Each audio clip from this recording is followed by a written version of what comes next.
First of all, I want to thank Nate. Uh, we had worked together for, I think it's getting to be so long. I'm not sure how many exact years, 11 or 12 or something like that between Portland and here. And, Nate brought a lot of dignity. No one could ever question his hard work. I feel like I'm a better person working with him. And as we had our last meeting a couple of days ago, um, he's someone I consider a friend and hope to have a friend for a long time. As we were having that meeting and we were talking, Nate's not probably the most emotional person in the world, but we had a long conversation. We talked about some great things that has happened in those 10 or 11 years. We've had some tough things. And, but when I told him, I would tell you that I could see it in his eyes that there was some relief. The coaching ranks in the NBA, it's ever changing. And I give Nate a ton of credit for instilling a hard-nosed, tough culture here. And again, I really believe that he'll get another job and get another job quickly if he wants to. And boy, we would do anything we can to help him do that. I also want to thank the people who went into the bubble, from Josh Corbeil to Zach Eagle to Sean to Andy to our players. When I tell you that the bubble was no joke, I mean it was no joke. Being away from family and friends was a major commitment. And I'm very thankful that they participated. There were parts of it, especially in the very beginning, that were fun. The pickleball tournaments, the getting together for dinners. I think that made it, but it's a grind in there. And I wanted to personally thank the Chad Buchanans and our coaches and everybody for being away from their family and friends for that long a time, because it was a big challenge. I lastly want to thank the fans. And, what happens is, we go through COVID and we don't have fans for our last playing games and for the playoffs. And it really makes you step back and reflect on what's important. And one of the things that I really miss about basketball is seeing the fans in the building and the emotions, and sitting next to someone you care about and seeing a highlight and high-fiving the next person next to you. I'm hopeful we can get back to that. I don't know when that'll be. That's, up to a lot more higher powers than me, and maybe even the Pacers. But I hope we can get back to that, because, for me, every season is defined by a few plays. And I remember in my mind, the one that gets sealed or sort of seared in my mind was when McConnell stole the ball.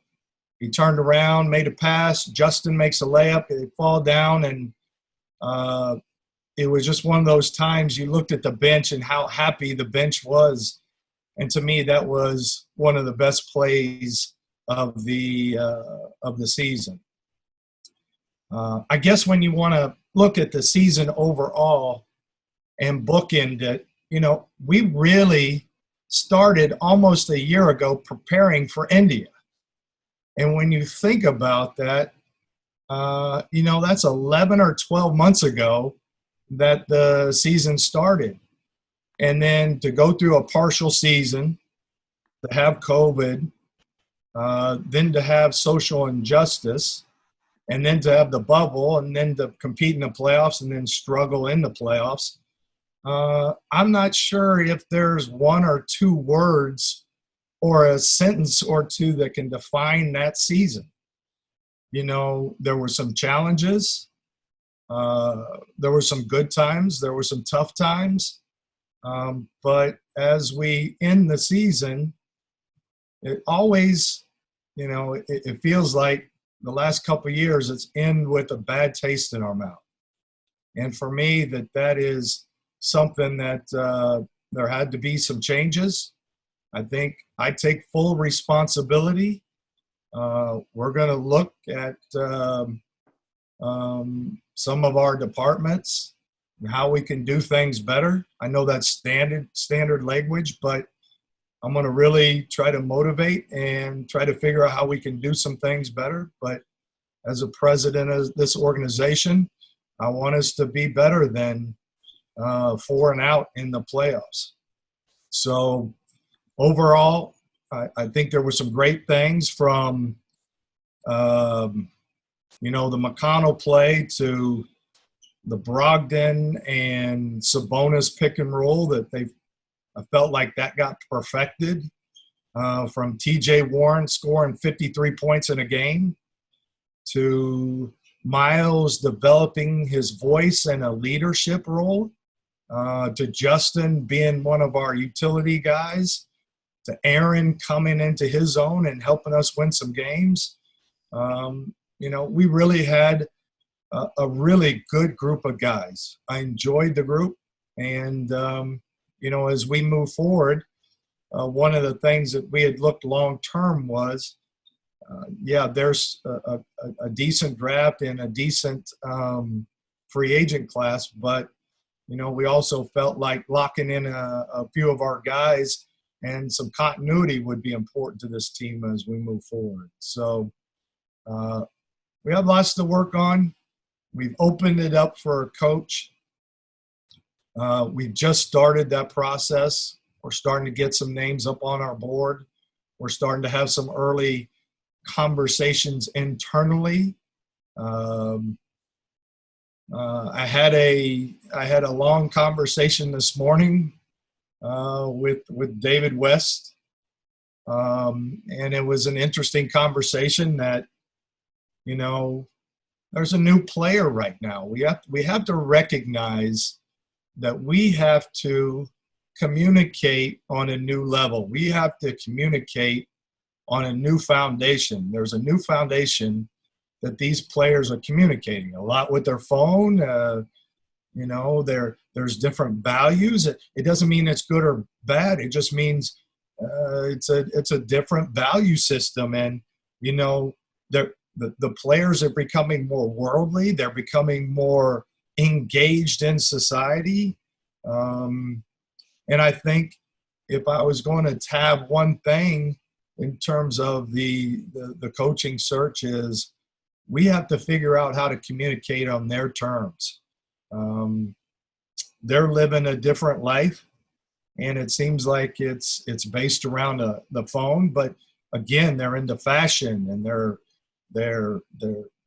changing, and they're becoming more self-observant. And so, you know, I want to tap into that and make sure we're communicating on that foundation.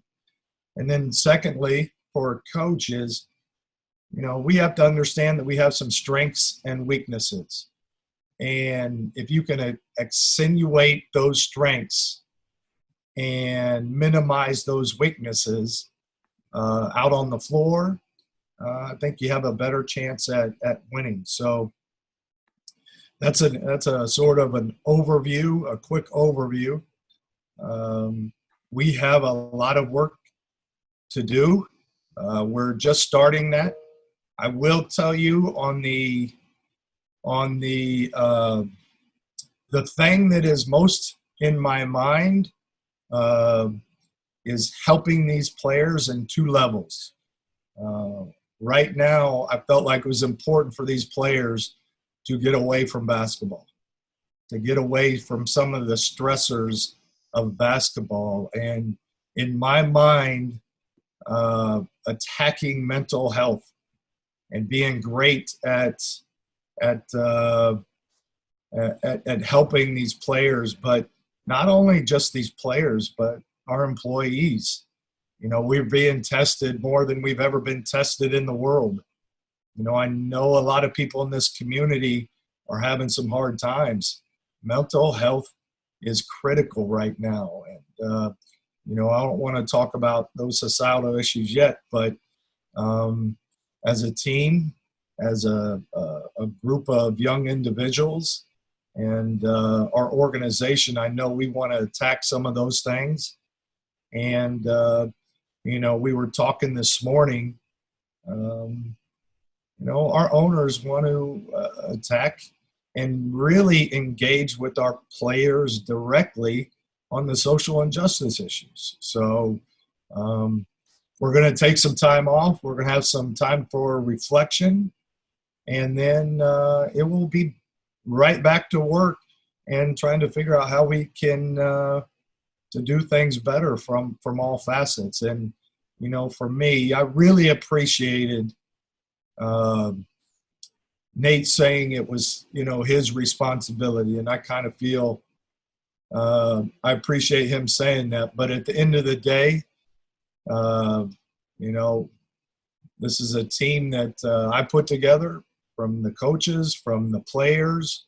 And so I appreciate Nate doing that, but it's my responsibility. And I'm not going to shirk those responsibilities. And with that all being said, I like this group coming back. I think we have a foundation of good players. Do there need to be some changes made? Maybe. But those won't be done without a lot of thought behind it. And, we're excited for getting back to work, to getting into a draft, to getting into free agency, and getting prepared for the next season, because, we don't know exactly when that's going to start, but, time flies and we could be there faster than you know it. And we will be prepared, because this is one of the biggest decisions in this organization's time. We have to make a good decision on our next head coach and draft and in free agency and trade. So we're going to be prepared. That I can promise you.